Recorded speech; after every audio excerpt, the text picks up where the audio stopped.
Donc merci beaucoup d'être avec nous cet après-midi, Stéphane Richard. Alors nous allons, pour commencer cette discussion, revenir sur votre vaste expérience, notamment aux manettes d'Orange, que l'on connaît bien forcément. Vous étiez PDG de 2010 à 2022 et vous y avez rapidement pressenti l'importance, mais aussi les opportunités stratégiques et commerciales de la cybersécurité, alors qu'elle est essentielle forcément pour les opérateurs télécoms. C'est par là que transitent bien sûr les données, c'est comme ça qu'on communique. Donc forcément, ces activités sont ciblées par les criminels. Alors dites-nous tout, comment est venu ce sentiment que la cybersécurité était très importante et qu'il fallait y investir ? Vous avez bien déjà évoqué un aspect des choses, c'est que les opérateurs télécoms sont des cibles particulières dans ce monde de cybermenaces partout dans le monde, parce que les opérateurs télécoms hébergent et font transiter des montagnes de données, n'ont pas toujours, en tout cas ces dernières années, eu les niveaux de sécurité et de protection suffisantes, ont été beaucoup la cible de cyberattaques. D'ailleurs, ça continue. Hein. Je vois dans l'actualité très régulièrement des rapports faisant état de cyberattaques un peu partout, y compris en France, chez les opérateurs français. Et donc, au début des années 2010, on avait déjà, chez Orange en tout cas, un peu le sentiment qu'il fallait qu'on élève sensiblement notre niveau de protection, qu'on investisse pour nous d'abord, pour nous protéger, pour nous défendre, nous et nos clients bien entendu. Et puis je dirais parallèlement, on s'est dit que c'était aussi un besoin qui allait certainement se développer dans toute l'économie, dans l'industrie notamment d'ailleurs, dans les opérateurs d'importance vitale, énergie, bien sûr, forces de sécurité, etc. Et que ça pourrait être aussi un business.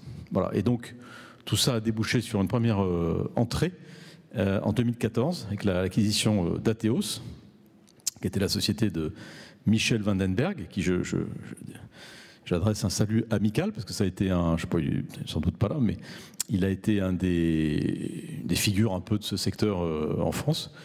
Donc on a mis un premier pied dans ce secteur. Et puis après, on a essayé de développer à partir de ce noyau, beaucoup par acquisition.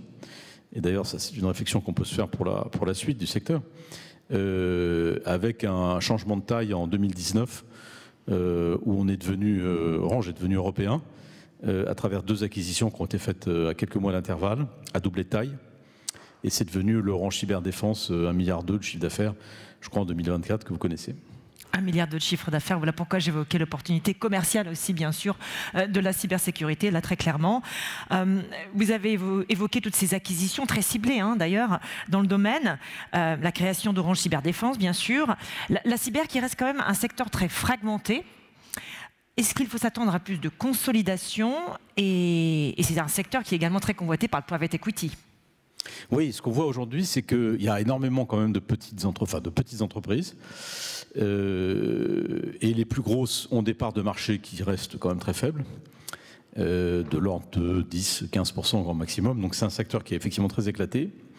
Beaucoup d'entreprises qui ont peut-être une dizaine ou une quinzaine d'années, qui se sont déjà fait un nom et qui ont une bonne réputation, ont été rachetées par des fonds de private equity sur des niveaux de valorisation qu'on va qualifier quand même d'agressifs, puisque c'est fréquemment un multiple du chiffre d'affaires. Et donc c'est 15 à 20 fois l'EBITDA, ce qui est quand même dans le monde d'aujourd'hui beaucoup. Et en fait ces entreprises, elles ont toutes un peu la même idée, c'est-à-dire de se développer au-delà de nos frontières. Et donc elles cherchent à s'implanter, notamment en Europe, ou peut-être c'est plus facile, je ne sais pas, mais en tout cas, je pense que pour les acteurs français de la cybersécurité, la première frontière, c'est l'Europe, avant de peut-être se risquer à aller aux États-Unis, qui est beaucoup plus compliqué. Et donc, on les retrouve en Allemagne, dans les pays de l'Europe du Nord, dans les pays maintenant de l'Europe du Sud, hein, qui sont assez convoités, l'Espagne, l'Italie, notamment.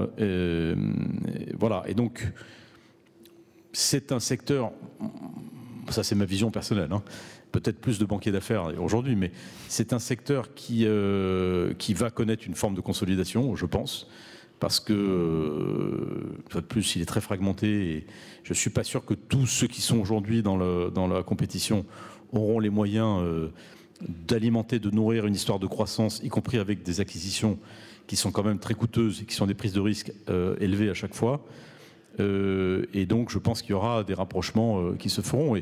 Et après tout, si on avait quelques opérateurs un peu européens, pan-européens, dans ces métiers de la cybersécurité, ça peut être une bonne chose. J'observe d'ailleurs que les opérateurs télécoms des différents pays sont souvent des acteurs de référence dans leur propre marché. Vous avez par exemple T-Systems, qui est la filiale de Deutsche Telekom en Allemagne, qui doit être le plus gros acteur allemand, Telefonica en Espagne, par exemple, KPN aux Pays-Bas. Alors, depuis le début du forum, hier, on a beaucoup discuté de la confiance, du zéro trust, on a beaucoup évoqué la souveraineté, bien sûr, européenne, le besoin d'investir davantage dans notre défense, compte tenu du contexte géopolitique actuel. On a peut-être un peu moins parlé de ce dont on parle pourtant beaucoup en ce moment, c'est l'intelligence artificielle, bien sûr, et le Gen AI en particulier. On en parlera certainement avec Google un peu plus tard. Mais dans quelle mesure cette technologie émergente, c'est un game changer pour l'industrie des télécoms, selon vous, mais aussi donc pour la cybercriminalité, hein, du coup. C'est ça, en fait, c'est un peu le marronnier, le tarte à la crème de parler de l'IA aujourd'hui, parce que tout le monde est concerné, bien évidemment, dans toute l'économie, dans l'industrie, dans les services, par cette révolution de l'IA. Qui date pas d'hier, hein, puisque l'IA, ça fait quand même un moment qu'on la voit arriver. Mais disons que là, on a franchi, évidemment, c'est des étapes importantes. Pour les opérateurs télécoms, on a déjà des cas d'application de l'IA. Je vous citerai par exemple la gestion des réseaux, la maintenance préventive ou prédictive des réseaux télécoms fixes ou mobiles, qui est assez disruptée par l'arrivée de l'IA. Parce qu'on peut obtenir une efficacité de la dépense avec l'IA qui est sans commune mesure. Donc, bien sûr qu'il y a déjà des cas d'application très concrets, plutôt à l'intérieur, je dirais, vous voyez, des entrailles des opérateurs, notamment dans ce qui touche à la gestion des réseaux, qui sont qui est quand même une matière extrêmement complexe quand vous avez 20 000 ou 25 000 antennes relais sur un réseau mobile, par exemple, dans un grand pays comme la France. Vous imaginez ce que c'est. Dans le domaine de la cybersécurité, l'IA va bien évidemment être à double tranchant. C'est-à-dire qu'elle va représenter une véritable opportunité pour les professionnels de la cybersécurité pour être encore plus efficaces dans ce qu'ils font, c'est-à-dire grâce à l'inclusion de l'IA dans les différents métiers de la cyber, l'analyse des incidents, notamment les vérifications, tout ce travail de testing qu'on fait dans la cyber, l'IA peut évidemment, par l'automatisation des tâches qu'elle représente, dans un domaine en plus où l'acquisition des talents est très importante et très compliquée, on le sait bien tous. Donc je pense que l'IA peut être un facteur extrêmement positif et important pour les métiers de la cyber. D'un autre côté, pour les pirates, enfin pour les criminels, les cybercriminels, c'est aussi une formidable opportunité, l'IA. Parce que ça augmente la surface d'attaque, comme on dit, hein, c'est-à-dire que aujourd'hui, c'est pas uniquement les bases de données ou la circulation des données, mais c'est aussi les systèmes d'IA qui vont constituer des points de vulnérabilité pour les cybercriminels. Voilà, donc c'est à la fois, je dirais, l'IA, une augmentation de la puissance de la cybersécurité, de ceux qui défendent, mais hélas, c'est aussi une augmentation des capacités des cybercriminels. Voilà. Absolument. Alors, vous voyez s'afficher ce croquis, qui est l'œuvre de Nicolas, notre illustrateur, qui est avec nous depuis ce matin pour me donner un peu de couleur, bien sûr, un peu de forme à toutes nos conversations aujourd'hui et qui va continuer, bien sûr, voilà, à capturer toutes nos conversations avec ses stylos. Voilà. J'évoquais un peu plus tôt, on a beaucoup évoqué au cours de ce forum, bien sûr, les questions de souveraineté européenne, souveraineté technologique, notamment indépendance technologique, avec un sentiment quand même de déclassement ici en Europe assez généralisé, alors surtout en France, qui n'est pas connue pour son optimisme de toute façon. Mais pourtant, dans le secteur des télécoms notamment, c'est pas si mauvais que ça au final, hein, on s'en sort pas si mal que ça. Bah, si vous considérez la qualité des réseaux, je parle de la France pour l'instant. L'Europe, c'est peut-être plus contrasté, mais en tout cas en France. Si vous considérez la qualité des réseaux, par exemple la couverture du pays en fibre optique jusqu'à l'abonné, si vous considérez la qualité des réseaux mobiles, la qualité de la couverture, oui, la France est parmi les pays les plus avancés au monde. On a presque 90% de reach, comme on dit, sur la fibre optique. C'est un des records dans le monde, hein. Et en tout cas, ça n'a rien de comparable avec ce qu'on voit de l'autre côté de l'Atlantique, par exemple, hein, où les États-Unis sont quand même très en retard sur le développement des réseaux fixes, en tout cas. Bon, il y a des raisons aussi qui expliquent ça, mais et la France, par rapport à ses grands voisins européens, je pense à l'Allemagne notamment, est quand même aujourd'hui beaucoup plus avancée. Donc, oui, je dirais en tant qu'ancien dirigeant d'Orange, qui a beaucoup quand même contribué à cet effort, puisque Orange a investi massivement dans la fibre dès le départ. Et je crois pouvoir dire que si Orange n'avait pas joué ce rôle-là, on n'aurait pas aujourd'hui la situation que je décris. Donc on peut en être assez fier. Et en même temps, on a eu la capacité à proposer des services à des prix plutôt compétitifs. Là aussi, si on compare le prix moyen d'un forfait mobile, par exemple, ou d'une ligne fixe en France avec ce que vous allez payer, bien sûr, aux États-Unis, où c'est infiniment plus cher, mais même dans d'autres pays européens, hein, pas très loin tout près d'ici, en Belgique, par exemple, hein, demandez à nos amis belges ce qu'ils payent pour un abonnement fixe, qui n'est même pas de la fibre. Donc, et c'est 2 à 3 fois plus cher qu'en France. Donc, oui, je pense qu'on a globalement un secteur de télécom qui a plutôt bien répondu aux attentes qu'on plaçait en lui. Ça n'enlève rien sur le plan géopolitique, puisque c'était un peu la toile de fond, je pense, de vos discussions, et pas seulement ici. Au fait qu'on est peut-être à un moment, je sais pas, peut-être à un tournant historique finalement dans ce qui se passe depuis quelques mois, quelques semaines même.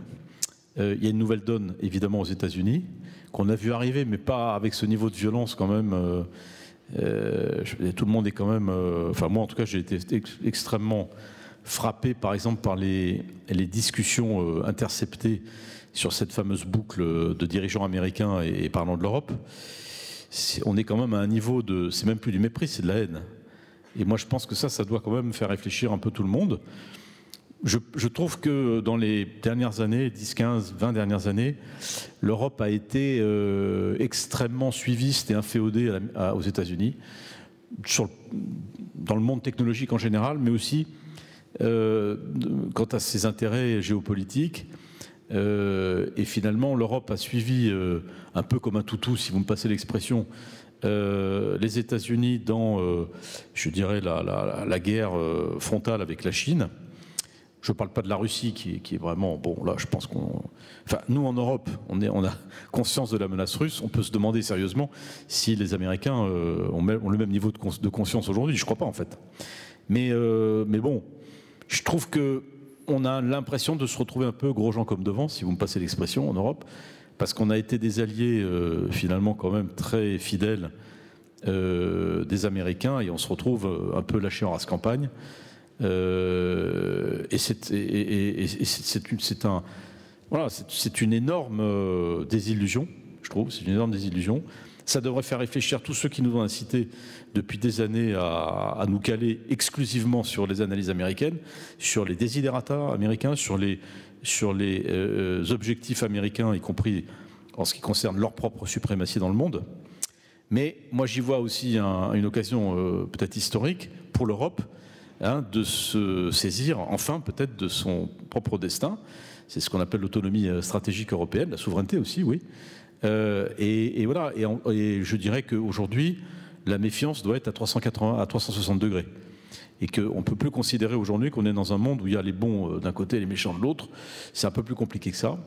Et bon, espérons que l'Europe saura prendre les mesures qui s'imposent et avoir la lucidité aussi qui s'impose pour profiter de ce moment. Je souris parce que j'ai pensé à nos conversations ce matin sur le zéro trust, justement, et à quel point elles peuvent s'appliquer à la géopolitique de nos jours. Stéphane Richard, merci énormément pour vos éclairages. Merci de m'avoir invité. C'était un immense honneur de vous avoir parmi nous au sein du Forum INCIBER. Merci à vous.